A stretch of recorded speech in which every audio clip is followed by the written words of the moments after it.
দেশের ভালো ভালো কথা ইলেকশনের আগে আমরা শুনতে পাই, কিন্তু ক্ষমতায় যাওয়ার পরে দেখি যে তারা নিজেদের আখের গুছান বিভিন্নভাবে অন্যায় দুর্নীতি করে দেশের ক্ষতি করছেন। আমরা চাই এমন কেউ ক্ষমতা আসবেন যারা অন্তত রাষ্ট্রের স্বার্থকে সর্বাগ্রে অগ্রাধিকার দেবেন, নিজেদের সততা বজায় রাখবেন। এই ধরনের প্রার্থীরা ক্ষমতা আসুক, এটা আমরা চাই। এই দেশের সমস্ত মানুষের যে অর্থনীতি থেকে শুরু করে তাদের কর্মজীবন থেকে শুরু করে তাদের যে সহিংসতা রোধ করা এবং সমস্ত জন্যে যে সমস্ত নীতিমালাগুলো, সেই নীতিমালাগুলোকে সংসদ থেকে তৈরি করা এবং সেইটা বাস্তবায়ন যখন হবে তখন সেইটা দেখা। সেই যোগ্যতা সম্পন্ন মানুষ ছাড়া নির্বাচনে কেউ অংশগ্রহণ করা সঠিক না। তিনি অবশ্যই সৎ, যোগ্য এবং জনগণের কাছে আমরা যারা সাধারণ জনগণ আছি যাতে আমরা তার কাছে পৌঁছাতে পারি এমন প্রার্থী আমরা চাই। অতীতে যে ঘটনাগুলো ঘটে গেছে 5 তারিখের আগে আমরা তো সবাই সেটা দেখছি। আমরা সবাই চাচ্ছি যে এই ঘটনার জন্য পুনরাবৃত্তি না হয়, আর এতটুকু হলে এনাফ, আর কোনো কিছু দরকার নেই আমাদের যথেষ্ট মনে হচ্ছে।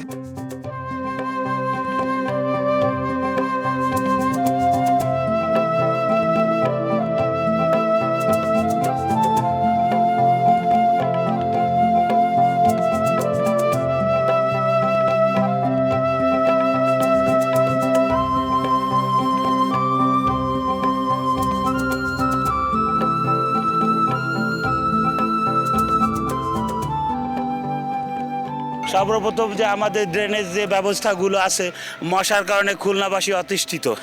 তো আমরা চাই এই মশার পরে একটা বেশ কিছু একটা করবে, শিক্ষা প্রতিষ্ঠানগুলো সন্ত্রাসমুক্ত করবে, মাদক মুক্ত করবে। আমরা এমনই একজন প্রার্থীকে চাচ্ছি। আসলে আমরা খুলনাবাসী সত্যি কথা বলতে যে শিল্পনগরী ছিল, আমরা এখন সেই শিল্পনগরী নাই, আমরা এখন ধ্বংসনগরীতে পরিণত হয়েছি। তো এই মতো অবস্থায় আমার মনে হয় যারা খুলনার মাটি মানুষের সাথে মিশে আছে, যে ধরনের ক্যান্ডিডেটরা, যারা খুলনা মাটি মানুষের ঘ্রাণ যারা প্রতিদিন সকাল সন্ধ্যা নেয়, এই টাইপের মানুষ যদি সংসদে যায়, আমার মনে হয় খুলনা ডেভেলপ হবে। একটা প্রার্থীর কি গুণাবলী থাকা উচিত? অনেক গুণাবলী থাকা উচিত, কিন্তু আমরা বর্তমান সময়ে যে গুণাবলীটাকে সবচেয়ে বেশি গুরুত্ব দিতে চাই সেটা হলো যে আমরা যে আপনারা জানেন যে খুলনা একটা আতঙ্কের নগরী হয়ে গেছে গত 17 মাসে। আমরা প্রথম যে আইন শৃঙ্খলা আসবে, এই শহরের মানুষরা শান্তিতে বসবাস করতে পারবে। খুলনা তো অনেক কিছু উন্নয়ন করা, রাস্তাঘাট, তারপরে অনেক কিছু উন্নয়ন করা দরকার আর কি। কেন ভালো প্রার্থী না হলে তো আর উন্নয়ন হয় না আর কি।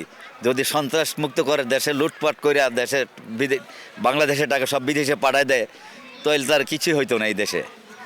সোনার বাংলাদেশে সোনায় পয়দা না হয় তো আর এত কিছু করে লাভ কি আমাকে, মারামারি কাটাকাটি কইরা।